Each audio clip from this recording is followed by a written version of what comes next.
Welcome back to smart money corner. And NBCC రీసెంట్‌గా చాలా మటుకు కరెక్షన్ తర్వాత మళ్ళీ ఒక అప్ ట్రెండ్ అయితే రెజ్యూమ్ అయినట్టే కనబడుతుంది. అండ్ ప్రస్తుతానికైతే ఆల్మోస్ట్ పివోట్ పాయింట్ పైన స్టాక్ అయితే ట్రేడ్ అవుతుంది. అండ్ హోప్‌ఫుల్లీ 120 పైన స్టాక్ సస్టైన్ అవ్వగలిగితే కనుక నెక్స్ట్ ఫస్ట్ రెసిస్టెన్స్ 150 అయితే నెక్స్ట్ మీకు 170 అండ్ 160, 170 పైన స్టాక్ ట్రేడ్ అవ్వగలిగితే కనుక 180-200 అయితే వెళ్ళొచ్చు. అండ్ స్ట్రాంగ్ సపోర్ట్ మీకు ఒకటి 120 దగ్గరగా ఒక సపోర్ట్ అయితే ఎక్స్‌పెక్ట్ చేయొచ్చు.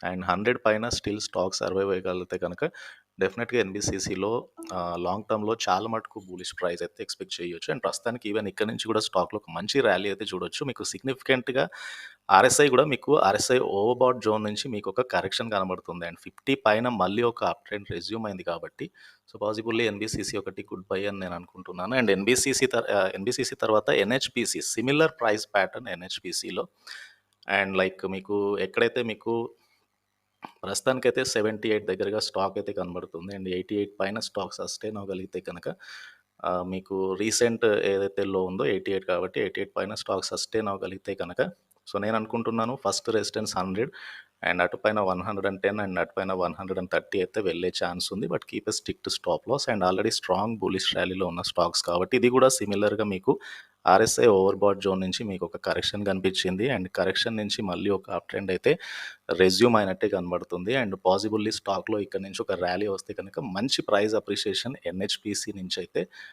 డెఫినెట్గా ఎక్స్పెక్ట్ చేయొచ్చు. ఎన్హెచ్పిసి ఒకటి, ఎన్బిసిసి ఆల్మోస్ట్ ప్రైస్ అయితే చాలా సిమిలర్గా మూవ్ అవుతూ వస్తుంది. అండ్ ఇంకొక banking stock Yes Bank. Yes Bank ఏదైతే రీసెంట్గా మీకు 32 రూపీస్ నుంచి స్టాక్లో చాలా మటుకు ఫాల్ కనపడింది. అండ్ పాసిబుల్లీ నేను అనుకుంటున్నాను ఇదే స్టాప్ లాస్ తీసుకుంటే కనుక అరౌండ్ 25 దగ్గరగా మళ్ళీ 32 అట్లా అయితే వెళ్ళే ఛాన్స్ అయితే ఉంది. ఎస్ బ్యాంక్ ఒకటి డెఫినెట్గా అయితే వాచ్ లిస్ట్లో అయితే పెట్టుకోవాల్సి ఉంటుంది. ప్రస్తుతానికైతే స్టాక్ అరౌండ్ 27 దగ్గరగా స్టాక్ ట్రేడ్ అవుతుంది. Keep stick to stop loss around 25 short term trades చేసేవాళ్ళు. అండ్ ఇక్కడ నుంచి మీకు పాసిబుల్లీ 30 పైన స్టాక్ సర్వైవ్ అవ్వగలిగితే కనుక డెఫినెట్గా 32, 33 అలా వెళ్ళే ఛాన్స్ అయితే కనబడుతుంది Yes Bank. And Yes Bank ఒకటి డెఫినెట్గా అయితే వాచ్ లిస్ట్లో పెట్టుకోవాల్సిన స్టాక్ అయితే ఎస్ బ్యాంక్. తర్వాత రైల్వే రిలేటెడ్ స్టాక్స్ అయితే చాలా మటుకు బూలిష్గా ట్రేడ్ అవుతూ వస్తున్నాయి. ఉదాహరణకి ఆర్వీఎన్ఎల్. అండ్ ఆర్వీఎన్ఎల్లో మీకు 345 నుంచి స్టాక్లో చాలా మటుకు బూలిష్గా ట్రేడ్ అయిన స్టాక్లో కరెక్షన్ కనబడింది. సిమిలర్గా మీకు ఓవర్బ్రాడ్ జోన్ నుంచి సెల్లింగ్ వచ్చింది. అండ్ అటుపైన స్టాక్లో మళ్ళీ బయింగ్ కనబడుతుంది కాబట్టి పాసిబుల్లీ 250 పైన షార్ట్ టర్మ్లో స్టాక్ సస్టైన్ అవ్వగలిగితే నెక్స్ట్ లెగ్ ఆఫ్ ర్యాలీ 300 అని నేను అనుకుంటున్నాను. 320-340 అండ్ అటుపైన 360 అయితే ఆర్వీఎన్ఎల్ వెళ్ళొచ్చు.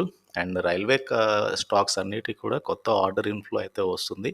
అండ్ చాలా మటుకు పాజిటివ్ న్యూస్ ఉన్నాయి ఆ రైల్వే స్టాక్స్కి కాబట్టి డెఫినెట్గా స్టాక్స్లో ఒక మొమెంటం ఎక్స్పెక్ట్ చేయొచ్చు. అండ్ ఆర్వీఎన్ఎల్తో పాటుగా సిమిలర్గా మూవ్ అయ్యే స్టాక్స్ ఇర్కాన్ ఇంటర్నేషనల్ చూడండి ఎలా మూవ్ అయిందో. ఇర్కాన్లో కూడా చాలా మటుకు ప్రైస్ అప్రిషియేషన్ అయితే ఎక్స్పెక్ట్ చేయొచ్చు. నేను అనుకుంటున్నాను ఇర్కాన్ 220 పైన స్టాక్ సస్టైన్ అవ్వగలిగితే కనుక 240, 260, 280 అలా వెళ్ళే ఛాన్స్ అయితే ఉంది. పాసిబుల్లీ 300 నెక్స్ట్ బులిష్ ర్యాలీ వస్తే కనుక 300 వరకు అయితే ఇర్కాన్ ఇంటర్నేషనల్ వెళ్ళొచ్చు. అండ్ మీకు ఇర్కాన్లో కూడా చాలా మటుకు ప్రైస్ అప్రిషియేషన్ ఇయర్ అంతా కూడా జరిగింది. And very strong on charts and very bullish up trend అయితే మళ్ళీ రెజ్యూమ్ అయినట్టే కనబడుతుంది Ircon international. Ircon international, RVNL తర్వాత సిమిలర్గా ఐఆర్ఎఫ్సి ఒకటి వాచ్ లిస్ట్లో అయితే పెట్టుకోవాల్సి ఉంటుంది. అండ్ ఐఆర్ఎఫ్సి స్టాక్ కూడా పాసిబుల్లీ నేను అనుకుంటున్నాను 140 పైన స్టాక్ సస్టైన్ అవ్వగలిగితే కనుక నెక్స్ట్ 180-200 అయితే స్టాక్ టచ్ చేయొచ్చు. అండ్ అప్ టు 250 వరకు అయితే వెళ్ళే ఛాన్స్ అయితే ఉంది. ఒకవేళ బులిష్ మొమెంటం అయితే ఉందో ఆ ట్రెండ్ కంటిన్యూ అవ్వగలిగితే కనుక. మీరు ఇక్కడ చార్ట్లో అయితే క్లియర్గా pivot element and first resistance, second resistance అలా అయితే చూడొచ్చు. And S1, S2 indicates support 1, support 2. Price ఎప్పుడు కూడా ఏదో ఒక ప్రైస్ పాయింట్ దగ్గరగా సపోర్ట్ అయితే తీసుకుంటుంది. అండ్ ప్రైస్ ఎప్పుడు కూడా ఏదో ఒక ప్రైస్ పాయింట్ దగ్గరగా రెసిస్టెన్స్ అయితే తీసుకుంటుంది కాబట్టి ఎబో ద పివోట్ ప్రైస్లో ఒక బులిష్ ట్రెండ్ అయితే ఎక్స్పెక్ట్ చేయొచ్చు. And above resistant 1 stock may go to resistant 2. ఆ బేసిస్ మీద ఈ స్టాక్స్లో అయితే ట్రేడ్స్ చేయాల్సి ఉంటుంది. అండ్ ఆల్మోస్ట్ ఈ స్టాక్స్లో చాలా మటుకు కరెక్షన్ జరిగింది కాబట్టి డెఫినెట్గా ఒక బెస్ట్ ప్రైస్ అప్రిషియేషన్ అయితే ఈ స్టాక్స్ నుంచి ఎక్స్పెక్ట్ చేయొచ్చు. అండ్ ఈ వీడియో నచ్చితే ఛానల్ అయితే తప్పకుండా సబ్స్క్రైబ్ చేయండి అండ్ ఈ వీడియోని లైక్ చేయండి. Thank you.